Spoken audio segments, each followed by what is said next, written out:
नमस्ते। चूरू बालिका महाविद्यालय की ज्योग्राफी क्लास में आप सभी का स्वागत है। आज का अपना अध्ययन का जो विषय है वो है राजस्थान का एकीकरण।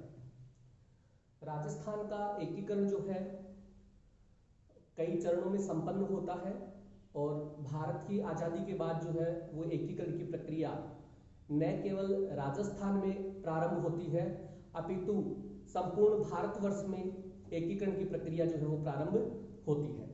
तो राजस्थान के एकीकरण को हम लोग यहाँ पर विस्तार पूर्वक अध्ययन करें उससे पूर्व कुछ भूमिका या प्रस्तावना के रूप में हम लोग राजस्थान के एकीकरण के साथ साथ भारत का जो एकीकरण है उसके बारे में हम लोग कुछ जानकारी जो है वो जुटाने का प्रयास करते हैं। राजस्थान का जो एकीकरण हुआ उस समय संपूर्ण भारतवर्ष का भी एकीकरण हुआ और उस समय बहुत सारी ऐसी रियासतें थी, बहुत सारे ऐसे प्रांत थे, बहुत सारे ऐसे ठिकाने थे, कई जो है केंद्र शासित प्रदेश थे, उन सबको सम्मिलित किया गया और हर एक स्टेट का जिनको एकीकरण की आवश्यकता थी उन्होंने एकीकरण जो है वो अपना पूर्ण किया। तो जिस समय राजस्थान के एकीकरण की प्रक्रिया प्रारंभ होती है उसी समय भारतवर्ष में भी आजादी के बाद जो है वो एकीकरण जो है उसकी प्रक्रिया प्रारंभ होती है। तो हम लोग देखते हैं छोटे छोटे पार्ट्स में बांटते हुए किस तरीके से एकीकरण जो है वो किस रूप में होता है, किस किस का योगदान जो है वो इसमें पाया जाता है, कौन कौन सी रियासतें, कौन कौन से ठिकाने, किन किन लोगों को किन किन पदों पर नियुक्त किया जाता है, इन सभी के बारे में हम लोग यहाँ पर विस्तार पूर्वक अध्ययन करने जा रहे हैं। राजस्थान का जब एकीकरण होता है उस समय भारत में जब एकीकरण होता है तो कुल जो रियासतें जो थी, टोटल भारत में जो रियासतें थी वो थी 565 रियासतें जो थी वो एकीकरण के दौर से गुजर रही थी और इन्होंने एकीकरण करते हुए एकीकरण को संपन्न किया है। कुल 565 रियासतों में से 3 रियासतें ऐसी थी जिन्होंने विलय पत्र पर हस्ताक्षर नहीं किए थे। इसका मतलब यह हुआ कि 565 में से अगर हम लोग 3 रियासतों को माइनस कर देते हैं तो केवल मात्र 562 रियासतें जो थी इन्होंने विलय पत्र पर हस्ताक्षर किए हैं। तो 565 माइनस 3 बराबर 562 रियासतें जो थी इन्होंने विलय पत्र पर हस्ताक्षर इनके द्वारा किया जाता है। तो फिर 3 रियासतें ऐसे कौन कौन सी है जिन्होंने एकीकरण में सम्मिलित नहीं हुए, तो उन 3 रियासतों की हम लोग बात करते हैं। पहली रियासत जो है वो है कश्मीर। कश्मीर रियासत जो थी इसने विलय पत्र पर हस्ताक्षर नहीं किए। दूसरी रियासत जो है वो है हैदराबाद और तीसरी रियासत जो है वो है जूनागढ़। देखिए जूनागढ़ का जब नाम आता है तो राजस्थान के संदर्भ में बीकानेर जो आपका जिला है उसमें वहां का जो किला है उसको जूनागढ़ के नाम से जाना जाता है। तो आपको ये कंफ्यूज नहीं होना है, ये एक रियासत है गुजरात राज्य की, ये गुजरात राज्य जो है उसकी एक रियासत है। तो इस तरीके से भारत का जब एकीकरण होता है आजादी के बाद तो 565 माइनस 3 562 रियासतें जो थी वो एकीकरण में हिस्सा लेती है। 3 रियासतें कश्मीर, जम्मू कश्मीर, हैदराबाद और जूनागढ़, ये रियासत जो है वो इसमें भाग नहीं लेती है। अब हम लोग आगे बढ़ते हैं और राजस्थान जो है उसके एकीकरण के बारे में चर्चा करते हैं।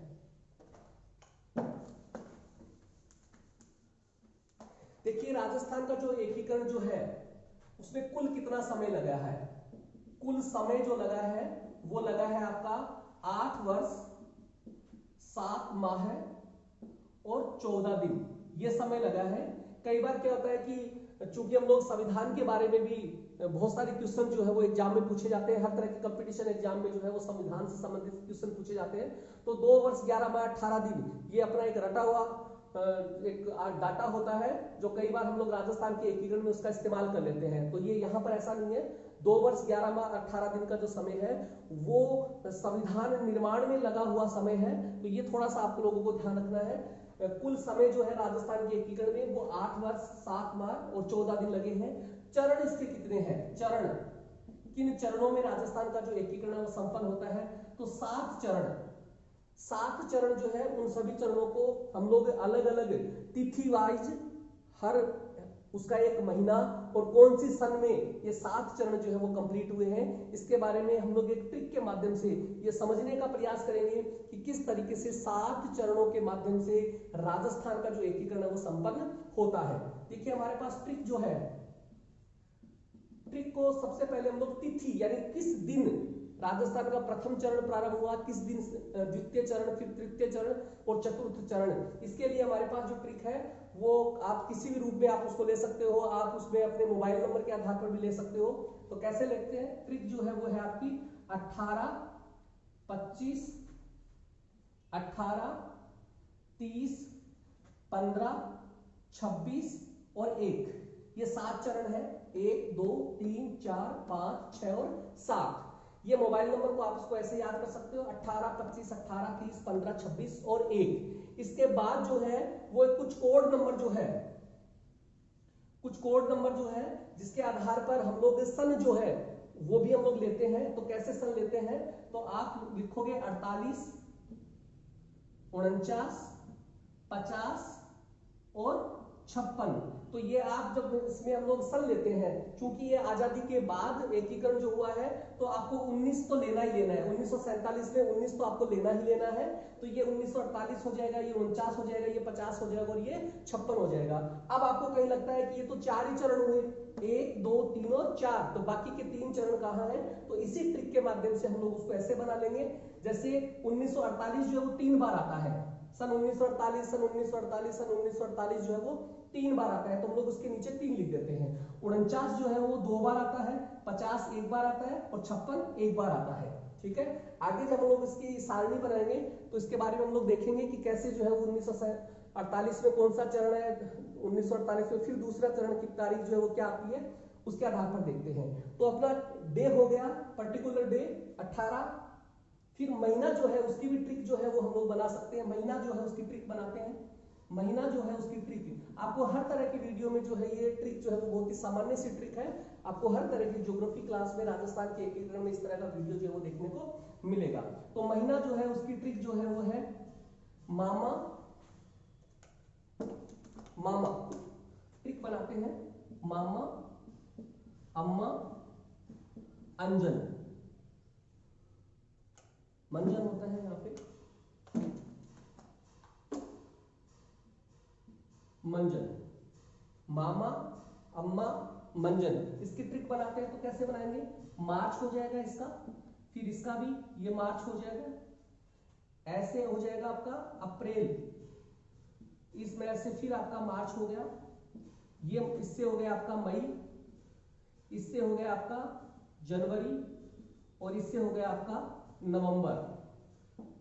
तो इस तरीके से मामा, अम्मा, मंजन जो है इससे जो ट्रिक बनी है वो मार्च, मार्च, अप्रैल, मार्च, मई, जनवरी और नवंबर। तो इस ट्रिक के माध्यम से भी हम लोग इसका सहारा ले सकते हैं। तो आगे हम लोग इसको एक सारणी के माध्यम से इसको समझने का प्रयास करते हैं कि किस तरीके से कौन कौन से चरण जो है वो किस किस रूप में संपन्न हुए हैं और उनमें क्या क्या जो विशेषताएं जो है वो हमें देखने को मिलती है। देखिए ये हमारे पास 7 चरण है, 7 चरण। 7 चरण जो है सबकी अलग अलग विशेषताएं जो है वो हम लोग यहाँ पे देखते हैं। सबसे पहले जो हम लोगों ने मोबाइल नंबर का जो ट्रिक बनाया था उसको वैसा का वैसा लिख देते हैं, 18, उसके बाद 25, फिर उसके बाद 18, फिर उसके बाद 30, फिर उसके बाद 15, 26 और 1। फिर उसके बाद हम लोगों ने जो ट्रिक बनाई है मामा, अम्मा, मंजन, उसके लिए कर देते हैं मार्च, फिर हमारे पास आ गया मार्च, फिर उसके बाद अपने पास आ गया अप्रैल, फिर उसके बाद मामा, अम्मा से फिर आपका मार्च आ गया, फिर मंजन से मई हो गया, इधर जनवरी हो गया और इधर हो गया आपका नवंबर। ये आपका महीना जो है वो 7 चरण का महीना है, यहाँ पे कंप्लीट हो जाता है। उसके बाद हम लोग सन लिखते हैं। सन में आप लोगों ने देखा हम लोगों ने 48, 49, 50 और 56 लिया था। चूंकि 48 जो थी उसके नीचे हम लोगों ने 3 लिखा था और चूंकि ये आजादी के बाद हुआ इसलिए उसका हम लोगों ने 19 लिया था। तो ये हो जाएगा 1948, ये हो जाएगा 1948 और ये हो जाएगा 1948। ठीक है, फिर उसके बाद जो है वो हम लोगों ने लिया है उसके बाद जो हम लोगों ने लिया है वो है आपका 49, 49 चूंकि 2 बार आया है तो 1949, फिर 1949, 50 जो था वो एक बार था 1950, और 56 भी एक बार था, तो ये हो गया 1956। तो ये 7 जो चरण है उनका डे, महीना और सन जो है वो इस रूप में हम लोगों ने ट्रिक की सहायता से इसको लिखा। अब देखिए कि राजस्थान का जैसे जैसे एकीकरण होता है उसमें हर एक एकीकरण को एक नाम दिया जाता है। तो क्या नाम दिया जाता है, तो उसके लिए भी हमारे पास एक ट्रिक है, और उस ट्रिक का क्या नाम है, ट्रिक है हमारे पास एमपी से बस राजस्थान आई। ये हमारे पास ट्रिक है, एमपी से बस राजस्थान आई।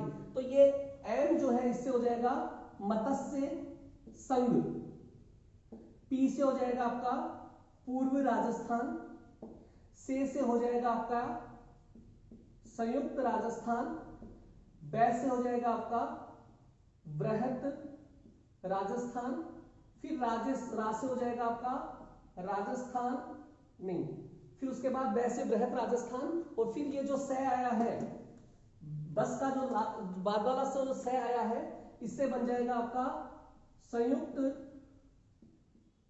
बृहत राजस्थान, फिर रा से बन गया आपका राजस्थान संघ, और फिर आ से हम लोग 2 तरीके से बना सकते हैं, एक तो आधुनिक राजस्थान या फिर वर्तमान राजस्थान, जो भी आपको सुटेबल लगे वो भी आप लिख सकते हो। तो हम लोग यहाँ पे लिख देते हैं वर्तमान राजस्थान, जो कि वर्तमान राजस्थान जो है वो अस्तित्व में आता है।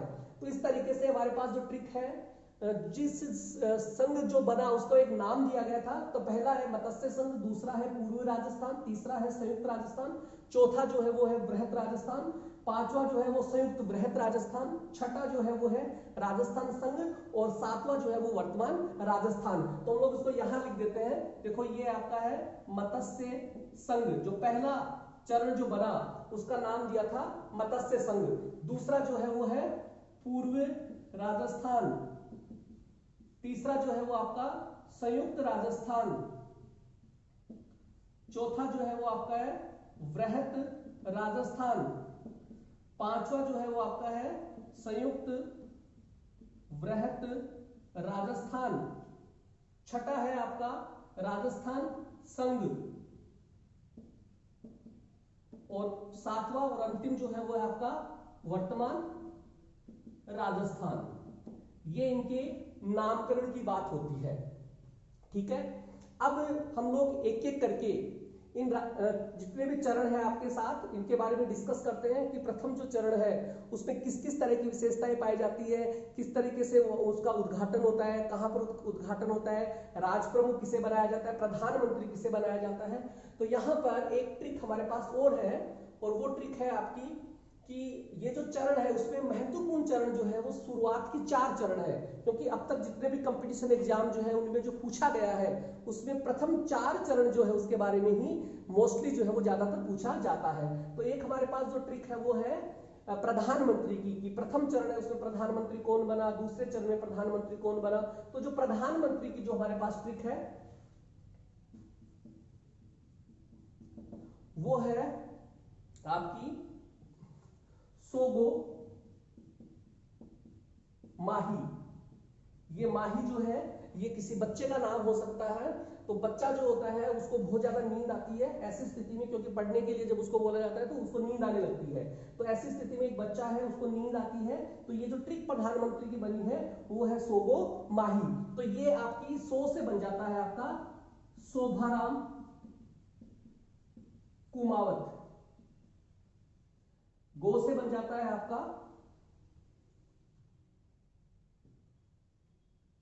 गोकुल राम असावा, असावा है ये, गोकुल राम असावा। मां से बन जाता है आपका माणिक्यलाल वर्मा, माणिक्यलाल वर्मा, और ही जो है इससे बन जाता है हीरालाल शास्त्री। तो तो ये प्रधानमंत्री जो है उसकी ट्रिक है सोगो माही। सो से बनता है आपका शोभाराम कुमावत, गो से बनता है गोकुल लाल आसावा या गोकुल राम आसावा, मां से बनता है आपका माणिक्यलाल वर्मा, और ही से बनता है आपका हीरालाल शास्त्री। तो ये कुछ ट्रिक जो है वो हम लोग यहाँ पर अभी काम में लेंगे और इसके माध्यम से इसको समझने का प्रयास करते हैं।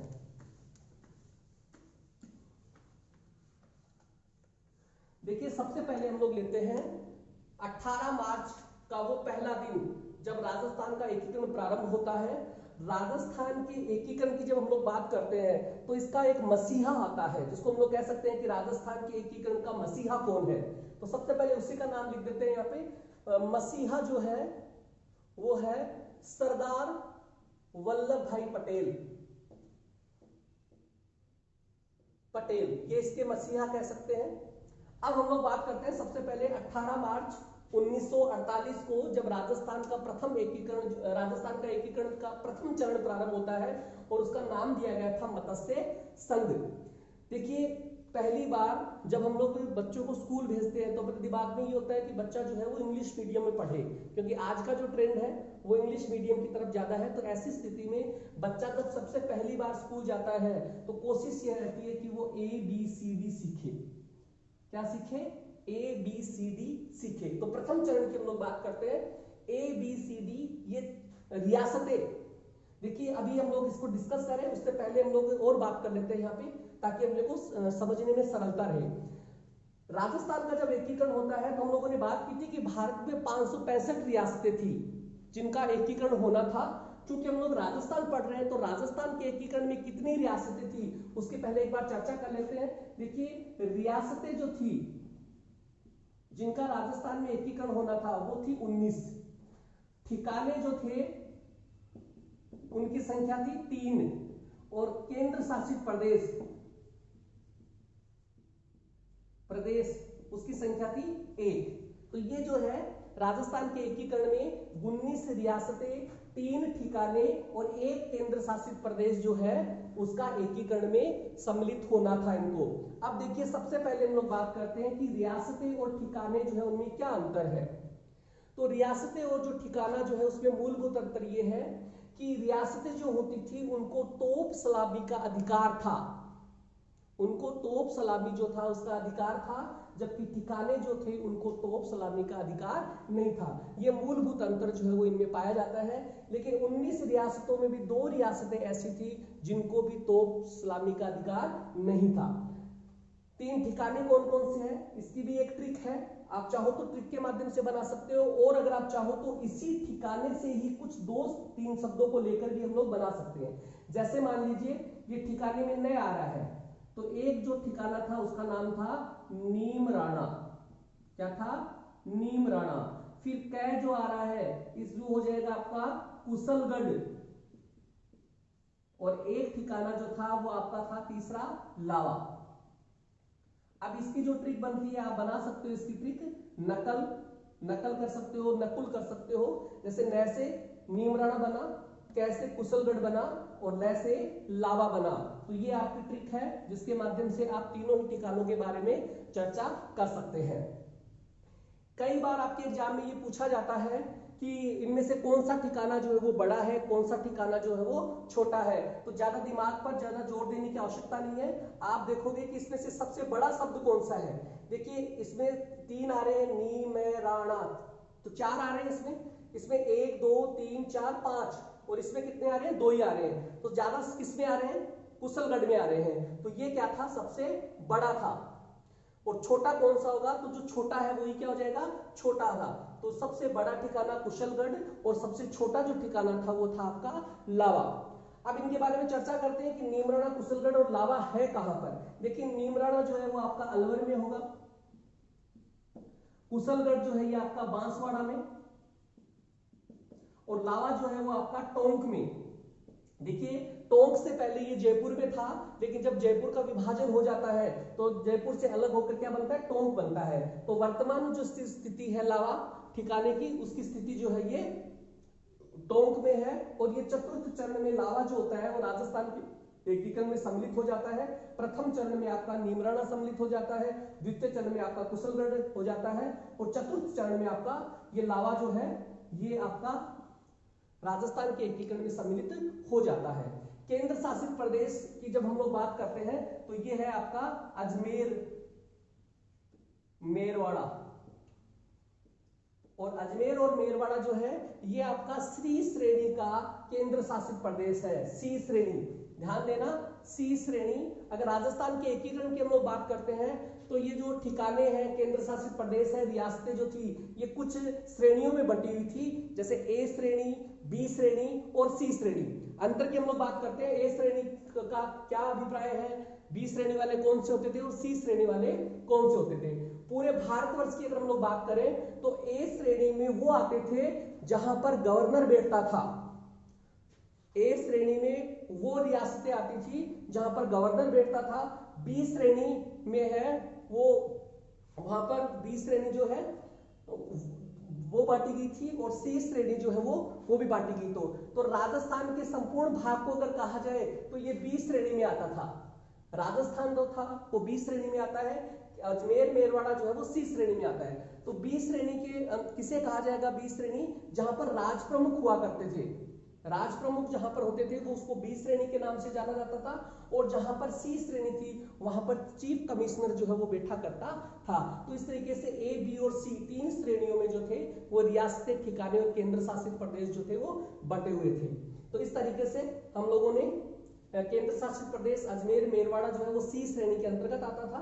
और कई बार एग्जाम में और भी तरह के सवाल पूछे जाते हैं, जैसे मान लीजिए कि क्या राजस्थान के एकीकरण से संबंधित ऐसी रियासत का नाम बताइए जो मुस्लिम रियासत थी, तो टोंक का नाम आता है।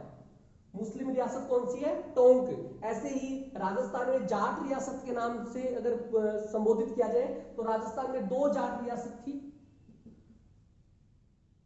जाट रियासत कौन कौन सी, एक तो थी आपकी भरतपुर और एक आपकी थी धौलपुर, ये रियासत थी। ठीक है, तो हम लोगों ने प्रथम चरण जो है उसकी हम लोग अभी विस्तार पूर्वक बात करते हैं। इससे पूर्व हम लोगों ने ये डिस्कस कर लिया ताकि अपने को अब पढ़ने में दिक्कत नहीं हो, आसानी से हम लोग ये जान सकें कि ABCD में जो नाम लिखे जाएंगे वो क्या है। तो यहाँ पर ये चार रियासतें जो थी वो प्रमुख रूप से आपकी प्रथम चरण का जब एकीकरण हुआ था उसमें सम्मिलित हुई थी। ऐसे बनता है आपका अलवर, बी से बनता है आपका भरतपुर, सी से बनता है आपका करौली और डी से बनता है आपका धौलपुर। ये बनता है चार रियासतें। तो जो प्रथम चरण था उसमें चार तो रियासतें जिसकी अभी हम लोगों ने बात की, अलवर, भरतपुर, करौली और धौलपुर, और एक इसमें जुड़ा था आपका ठिकाना। तो टोटल जो थे वो 5 इसमें सम्मिलित हुए। ठिकाना कौन सा था आपका, प्रथम जो ठिकाना जो नीमराणा जो था जो कि अलवर में है, नीमराणा, ये आपका प्रथम चरण में ही राजस्थान के एकीकरण में जुड़ गया था। राजस्थान के एकीकरण का जो प्रथम चरण है 18 मार्च 1948 को, इसमें अलवर को राजधानी बनाया गया, राजधानी बनाया गया। उद्घाटन कहां पर हुआ इसका, भरतपुर का लोहागढ़ एक स्थान है, लोहागढ़, भरतपुर में एक लोहागढ़ का किला भी है, वहां पर इसका उद्घाटन हुआ। उद्घाटन, और उद्घाटन करने वाले कौन थे, उद्घाटन जिसके द्वारा किया गया था, जिसके कर कमलों के द्वारा उद्घाटन किया गया था वो थे NV गाडगिल या गोडगिल, इन्होंने इसका उद्घाटन किया था। नरहरि विष्णु, NV गाडगिल जो इनका पूरा नाम क्या है, नरहरि विष्णु, नरहरि विष्णु, इनके द्वारा इसका उद्घाटन किया गया था। राजधानी जो थी वो अलवर थी। प्रधानमंत्री की जो हम लोगों ने ट्रिक बनाई थी, किसका प्रधानमंत्री कौन था प्रथम चरण का, तो हम लोगों ने ट्रिक बनाई थी सोगो माही। तो सो से क्या बनता है आपका, प्रधानमंत्री कौन था प्रथम चरण का, तो ये सो से हो गया आपका शोभाराम कुमावत, शोभाराम कुमावत, ये इसके प्रथम प्रधानमंत्री रहे। अब इसके बाद राज प्रमुख किसे बनाया गया था, तो राज प्रमुख की जब हम लोग बात करेंगे तो हम लोग देखेंगे कि राजस्थान जो है उसका मैप कुछ इस तरीके से है। ये राजस्थान का मैप, ये इसका पूर्वोत्तर भाग है जहां पे है धौलपुर, और धौलपुर में सूर्य की किरणें जो है वो सबसे पहले प्रवेश करती है, यानी सबसे पहले राजस्थान में सूर्य कहां उदय होता है, धौलपुर में, और यहाँ पर क्या है, धौलपुर। तो प्रथम चरण में जो राज प्रमुख जिनको बनाया गया था वो सूर्य जहां पे उदय होता है तो उदयभान सिंह ये है आपके यहाँ के राज प्रमुख। तो इतनी बातें जो है वो प्रथम चरण से संबंधित सवाल में पूछी जा सकती है, इससे बाहर कुछ भी पूछने की संभावनाएं जो है वो नहीं लगती है। राजधानी आ गई है अलवर, उद्घाटन कहां पे हुआ था, भरतपुर का लोहागढ़ वाला स्थान जो है वहां पे हुआ था। धौलपुर वाले जो वहां गए, यहाँ पर राज प्रमुख जो थे इनको बनाया गया था, और तारीख जो है वो 18 मार्च 1948, और जिस चरण का नाम रखा गया था वो था मत्स्य संघ, जिसमें 4 रियासतें और 1 ठिकाना नीमराणा को सम्मिलित करते हुए प्रथम चरण जो है उसका कार्य पूरा किया गया था। तो यहाँ पे प्रथम चरण जो है वो अपना पूरा हो जाता है। उसके बाद हम लोग अगले चरण को लेते हैं, और अगला चरण जो है आपका, ये प्रथम कंप्लीट हो जाता है। अगला चरण जो है ये आपका है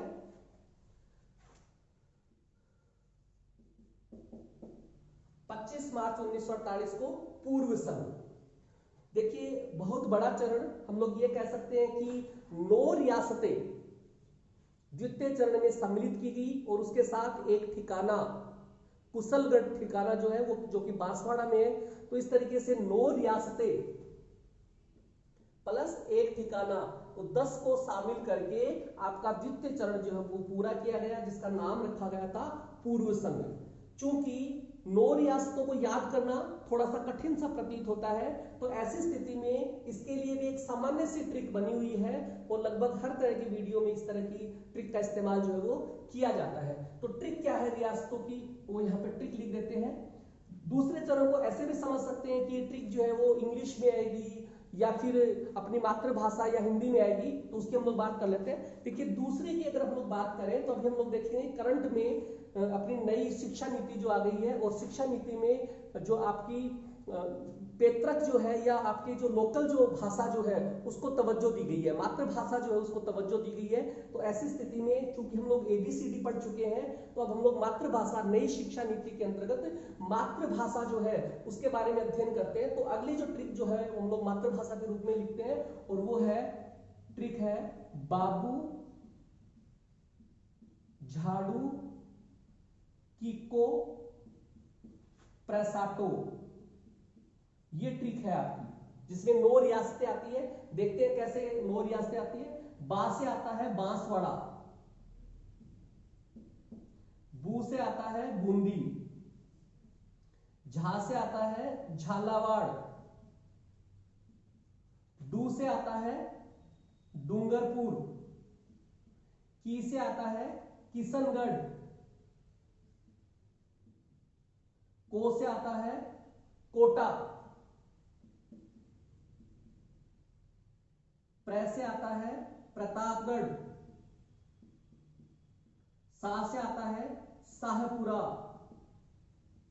और टोक से आता है टोंक, जो कि एकमात्र मुस्लिम रियासत है। तो इस तरह से आप देखोगे 1 2 3 4 5 6 7 8 9, ये हो गई आपकी 9 रियासत। और एक आपका जो ठिकाना जो है, चूंकि नीमराणा जो था वो प्रथम चरण में सम्मिलित हो चुका था, तो द्वितीय चरण में जो है वो आपका कुशलगढ़ ठिकाना जो है वो इसमें सम्मिलित होगा, जो कि बांसवाड़ा में है। ठीक है, तो इस तरीके से द्वितीय चरण जो है वो इसमें इस तरह की रियासतें जो थी उनको सम्मिलित किया जाता है। अब हम लोग देखते हैं कि इसके प्रधानमंत्री कौन है। देखिए इसके जो प्रधानमंत्री है, अच्छा यहां पर इसकी जो राजधानी बनाया गया था वो कोटा को बनाया गया था। राजधानी क्या है, कोटा। कोटा काफी फेमस है, सबसे ज्यादा नदियां जो है वो कोटा में पाई जाती है। वर्तमान समय में कोटा जो है उसको हम लोग नालंदा भी कह सकते हैं, क्योंकि पढ़ाई के मामले, एजुकेशन के मामले में काफी ये रिच है, एजुकेशन के मामले में बहुत ज्यादा आगे है। ठीक है, तो कोटा जो था इसको राजधानी बनाया गया था। प्रधानमंत्री द्वितीय चरण का कौन बना था, क्योंकि हम लोगों ने जो ट्रिक बनाई है उसमें 100 से 100 बार हम कुमावत जो है वो प्रथम चरण में हो गया, दूसरा वाला चरण में था गो से हो गया गोकुल, गोकुल राम असावा, ये इसके प्रधानमंत्री है, प्रधानमंत्री। इसके अलावा उद्घाटनकर्ता कौन थे, तो उद्घाटनकर्ता आपको वही आ जाएंगे जो कि प्रथम चरण में है,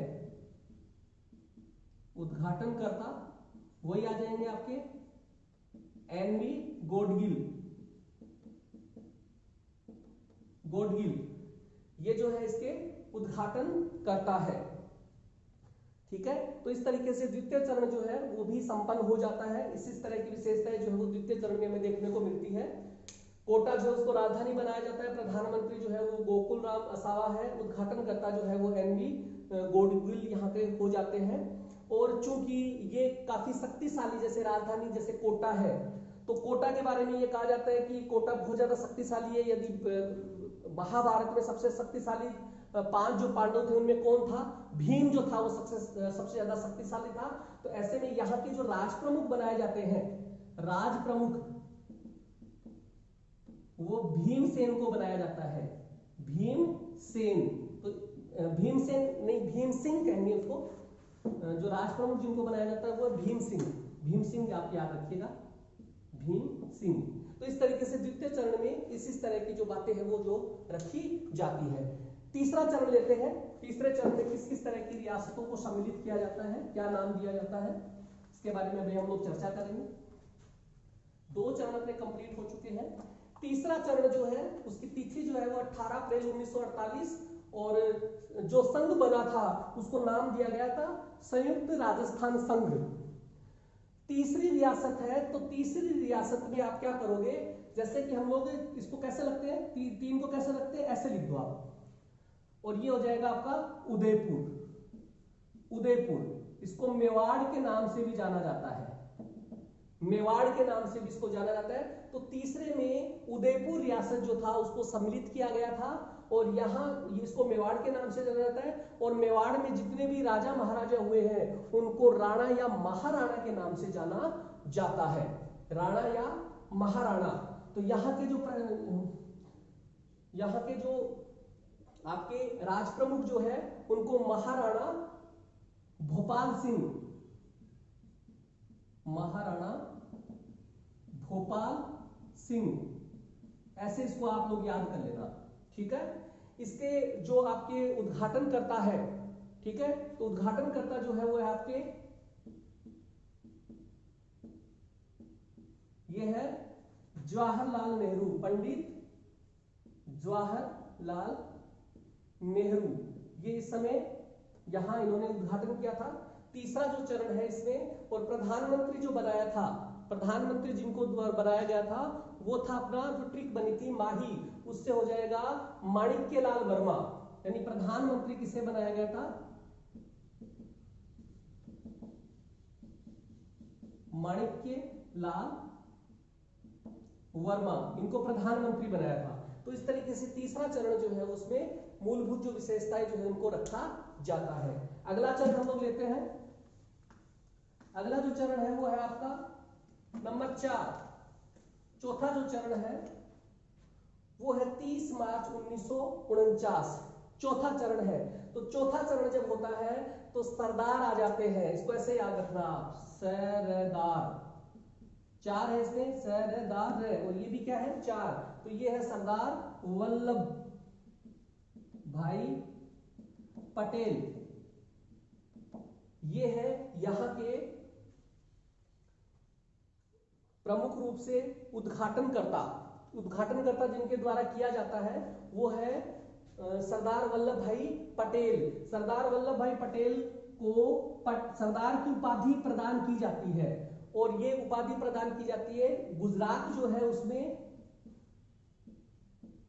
गुजरात में एक बारदोली स्थान है जहां पर एक सत्याग्रह हुआ था, बारदोली एक आंदोलन हुआ था, और वहां की महिलाओं के द्वारा जो है वो सरदार वल्लभ भाई पटेल को सरदार की उपाधि जो है वो प्रदान की जाती है।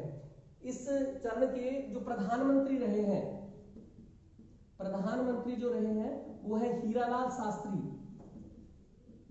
हीरालाल शास्त्री, ये प्रधानमंत्री जो है वो यहाँ के हुए हैं। और चौथे चरण में आपका तीसरा जो ठिकाना है, लावा ठिकाना जो है, इसको इसमें सम्मिलित कर लिया जाता है। तो ठिकाना जो है कौन सा, लावा ठिकाना जो है वो इस चतुर्थ चरण में शामिल कर लिया जाता है। तो कौन कौन सी रियासतें आती है चतुर्थ चरण में, कौन कौन सी रियासतें आती है? तो सरदार से हम लोगों ने अभी 4 बनाया था, तो आप लिखोगे 4 में जे और बी, ये आपकी ट्रिक है। 4 रियासतें और एक ठिकाना मिलाकर ये जो चरण जो है ये पूरा किया गया। तो कौन कौन से इसमें रियासतें आती है? जैसे हो गया जयपुर, इस जैसे हो गया जैसलमेर, इस जैसे हो गया जोधपुर, और ये से हो गया, बी से हो गया बीकानेर। तो ये 4 बड़ी बड़ी रियासतें जो थी, इनको चतुर्थ चरण में लावा ठिकाने के साथ मिलाकर चौथा चरण जो है वो संपन्न किया गया, जिसका नाम दिया गया था वृहत राजस्थान संघ। ठीक है, जिसका प्रधानमंत्री जो थे वो हीरालाल शास्त्री को बनाया गया था, और उद्घाटन करता थे जो थे सरदार वल्लभ भाई पटेल। अगला हम लोग चरण लेते हैं, 5वां चरण जो है, 5वें चरण में 30 मार्च 1949, देखिए 30 मार्च 1949 जो था उसमें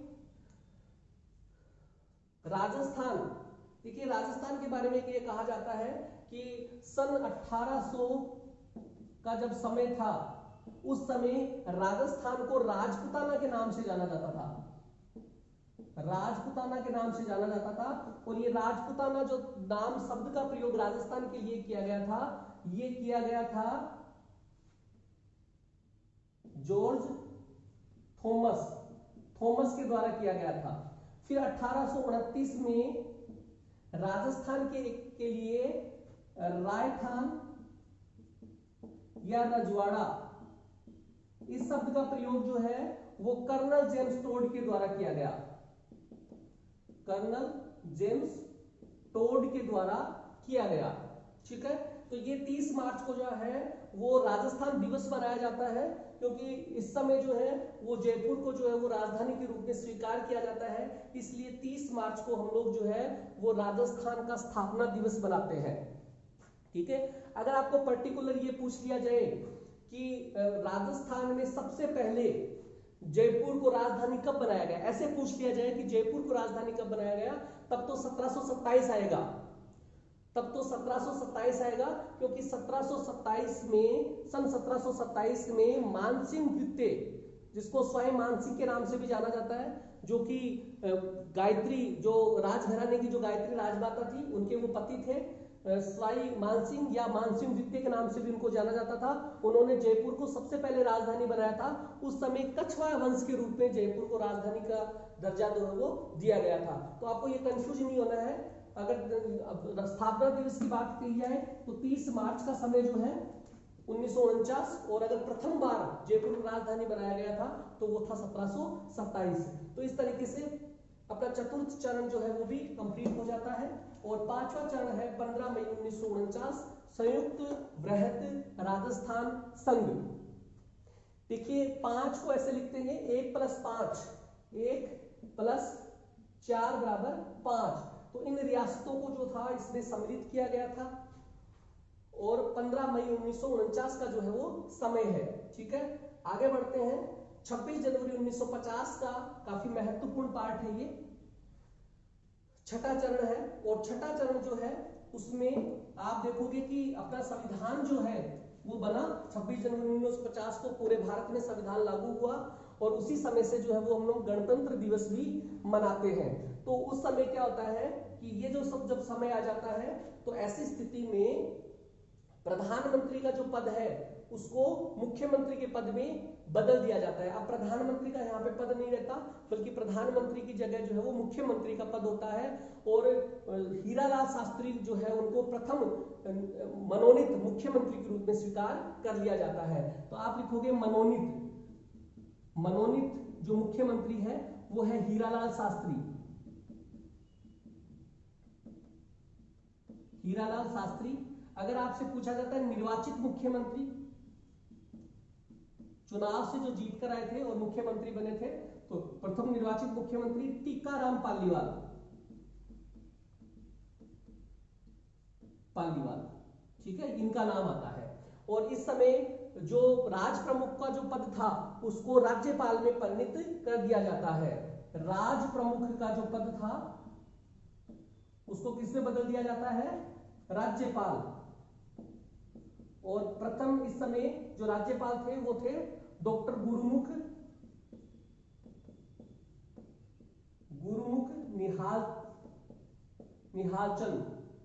निहालचंद। ये प्रथम जो है वो राजस्थान के राज्यपाल रहे। तो 26 जनवरी 1950 को रियासत से संबंधित जो घटनाक्रम है उसमें हम लोग देखेंगे कि इस चरण में किस रियासत को सम्मिलित किया गया, क्योंकि ये छठा चरण था। तो छठा चरण जो था इसमें हम लोग कौन सी रियासत को सम्मिलित किया गया था, तो इसके बारे में हम लोग इसको ऐसे समझ लेते हैं, जैसे राजस्थान का जो मैप है ये वाले भाग में हम लोग देखेंगे गंगानगर आता है, उसके बाद में बीकानेर आता है 2 नंबर पे, 3 नंबर पर जैसलमेर आता है, 4 नंबर पर बाड़मेर आता है, 5 नंबर पर जालोर आता है और इधर 6 नंबर पर सिरोही आता है। तो ये वाला जो भाग है सिरोही कितने नंबर पर आ रहा है? 6 नंबर पे आ रहा है। 1 2 3 4 5 और 6। तो ये 6 नंबर पे सिरोही आता है। तो सिरोही जो है उस रियासत को छठे चरण में राजस्थान संघ के रूप में राजस्थान के एकीकरण में सम्मिलित कर लिया जाता है। लेकिन इसके साथ ही कुछ भाग जो है उसको छोड़ दिया जाता है। अंतिम चरण में 7वां चरण जब आता है तो आप देखोगे कि 1 नवंबर 1956 को सिरोही का एक भाग है जिसका नाम है आबू। ये वाला जो भाग है इसको क्या कर दिया जाता है? छोड़ दिया जाता है। आबू जो है उसको छोड़ दिया जाता है। और इसके अलावा हम लोग बात करेंगे 7वां चरण जो है उस 7वें चरण में एक स्थान आता है सिरोंज स्थान आता है। यह है आपका झालावाड़ में। कहां पे है? झालावाड़ में। ये सिरोंज जो स्थान झालावाड़ में जो है ये माइनस कर दिया जाता है, यानी राजस्थान के एकीकरण से बाहर कर दिया जाता है और एमपी को दे दिया जाता है। ये 7वें चरण की बात है, एमपी को दे दिया जाता है। और एमपी से एक नाम आता है जिसका नाम है सुनेल टप्पा। ये मध्य प्रदेश का स्थान है जिसको हम लोग क्या करते हैं? राजस्थान में सम्मिलित कर लेते हैं। यहां पर सिरोही में आबू के साथ साथ एक और स्थान है जिसको छोड़ दिया जाता है, वो है दिलवाड़ा। आबू और दिलवाड़ा या देलवाड़ा जो है इसको जो है वो हटा दिया जाता है। सिरोंज जो है वो मध्य प्रदेश को दे दिया जाता है और मध्य प्रदेश का जो सुनेल टप्पा जो है उसको कहां शामिल कर लिया जाता है? इसको राजस्थान में शामिल कर लिया जाता है। और 1 नवंबर 1956 को वर्तमान राजस्थान जो है वो एकीकरण में आता है। तो इस तरीके से राजस्थान का जो एकीकरण है उसमें 8 वर्ष 7 माह और 14 दिन का समय लगता है। 7 चरणों में ये संपन्न होता है। 19 रियासतें, 3 ठिकाने और एक केंद्र शासित प्रदेश जो है 1 नवंबर 1956 को जो केंद्र शासित प्रदेश है अजमेर मेरवाड़ा, उसको इसमें सम्मिलित कर लिया जाता है। अजमेर मेरवाड़ा जो कि केंद्र शासित प्रदेश है और सी श्रेणी के अंतर्गत ये आता है। चीफ कमिश्नर जो है वो यहाँ पर बैठता है। इस तरीके से राजस्थान का एकीकरण जो है वो संपन्न हो जाता है। कुछ और बातें जो है राजस्थान के एकीकरण से संबंधित जो छूट गई है उनकी भी अभी हम लोग यहाँ पे चर्चा कर लेते हैं, किस तरह की बातें जो है वो छूटी हुई है।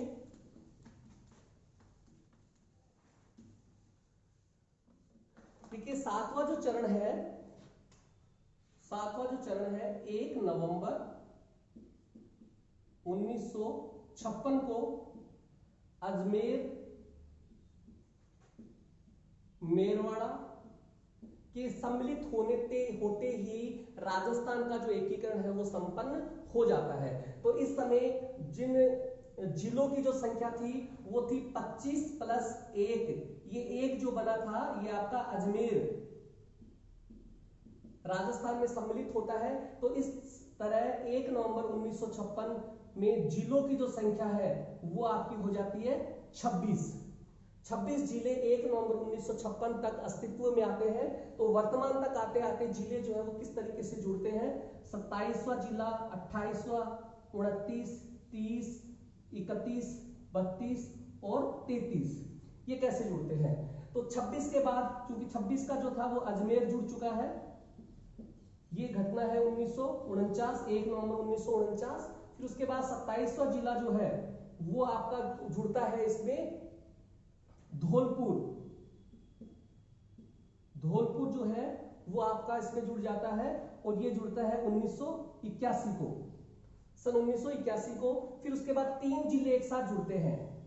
कौन कौन से जुड़ते हैं, इसको आप ऐसे लिखोगे दोबारा, ये ट्रिक है आपकी, ठीक है, दोबारा। तो ये जुड़ता है आपका दौसा, फिर उसके बाद जुड़ता है आपका बांसवाड़ा और फिर उसके बाद आपका जुड़ता है राजसमंद। ये तीनों जो है ये 1994 जो है उसमें जुड़ जाते हैं, ठीक है। फिर उसके बाद 31वां जिला जो है वो जुड़ता है गंगानगर से अलग होकर हनुमानगढ़, ठीक है, ये आपका जुड़ जाता है 1997 को, 97 को। फिर उसके बाद 32वां जिला है वो जुड़ता है करौली और फिर उसके बाद 33वां जिला जुड़ता है आपका प्रतापगढ़ और ये जुड़ता है 26 जनवरी 2008 को। लेकिन 33वां जिला जो है इसने कार्य कब प्रारंभ किया, प्रारंभ किया था कार्य 1 अप्रैल 2008 को। तो इस तरीके से जिले जो है वो अस्तित्व में आते हैं। अब एक छोटा सा पार्ट जो है उसका और बच जाता है, उसके बारे में भी डिस्कस कर लेते हैं। कई बार एग्जाम में से पूछ लिया जाता है कि कौन सी रियासत जो थी वो बड़ी थी, कौन सी रियासत जो थी वो छोटी थी, ठीक है। तो इससे संबंधित भी हम लोग अभी डिस्कस कर लेते हैं।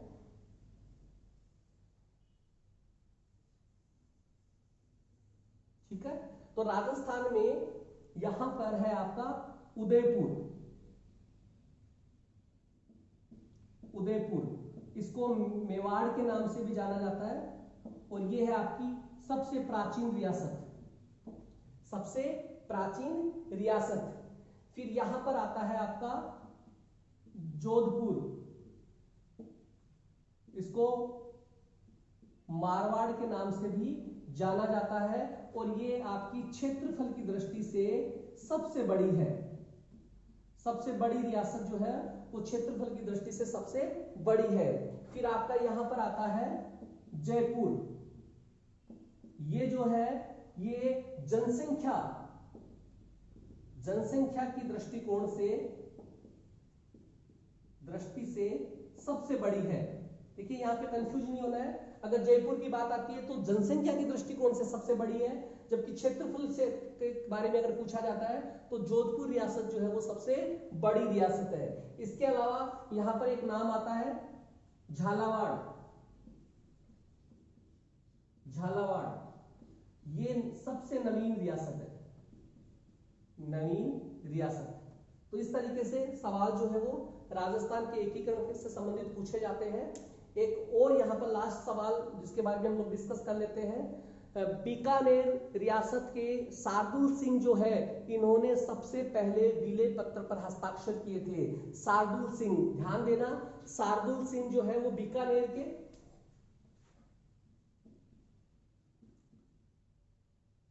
शार्दुल सिंह बीकानेर, इन्होंने सबसे पहले विले पत्र पर हस्ताक्षर किए थे। इसके अलावा एक और बात जो है वो हम लोग अभी डिस्कस और कर लेते हैं। जब राजस्थान का एकीकरण हो रहा था, या ये कहें कि पूरे भारतवर्ष का जब एकीकरण हो रहा था, तो उसमें एक शर्त रखी गई थी कि अगर आप चाहो तो एकीकरण में सम्मिलित हो सकते हो, अगर आप चाहो तो एकीकरण में सम्मिलित नहीं हो सकते। लेकिन उसके पीछे शर्त है, और उसके पीछे शर्त क्या थी? शर्त ये थी कि वो रियासतें जिनकी जनसंख्या 10 लाख या 10 लाख से ऊपर है, एक शर्त तो ये, और दूसरी ये जिनकी वार्षिक आय 1 करोड़ से अधिक है, वो अगर चाहे तो अपने आप को स्वतंत्र रख सकती है। ठीक है, क्या कंडीशन थी? शर्त क्या थी? शर्त थी जिनकी जनसंख्या 10 लाख या 1 करोड़ वार्षिक आय अगर ये का शर्त वो पूरी करते हैं तो वो चाहे तो अपने आप को स्वतंत्र रख सकते हैं। ऐसी स्थिति में राजस्थान की 4 रियासतें ऐसी थी जो कि इस शर्त को पूरा करती थी। 4 रियासत कौन कौन सी थी? जिनकी जनसंख्या 10 लाख या 10 लाख से अधिक या जिनकी वार्षिक आय 1 करोड़ या 1 करोड़ से अधिक पाई जाती थी, वो थी आपकी जयपुर, जोधपुर, बीकानेर और उदयपुर। ये 4 ऐसी रियासतें थी जिनकी जनसंख्या जो थी वो 10 लाख या 10 लाख से अधिक थी और जिनकी वार्षिक आय 1 करोड़ या 1 करोड़ से अधिक थी। अगर हम लोग जयपुर की बात करें तो 1941 की जो जनगणना हुई थी, क्योंकि 1947 के बाद से जैसे देश आजाद हुआ एकीकरण का कार्य है वो प्रारंभ हो जाता है, तो 1941 को आधार बनाया था उस समय जयपुर की जनसंख्या थी वो 30 लाख थी। तो आप ये अंदाजा लगा सकते हो 1941 की जनगणना। तो इस तरीके से राजस्थान की जनगणना के आधार पर, जनसंख्या के आधार पर, ये 4 जिले या 4 रियासतें ऐसी थी जो कि अपने आप को स्वतंत्र रख सकती थी, लेकिन ऐसा इन्होंने किया नहीं, बल्कि ये राजस्थान के एकीकरण में सम्मिलित हो गई। तो इस तरीके से राजस्थान जो है उसका एकीकरण के बारे में आज हम लोगों ने डिस्कस किया और काफी महत्वपूर्ण विषय हर एक एग्जाम दृष्टिकोण से रहता है। ठीक है, तो आज के लिए बस इतना ही। धन्यवाद।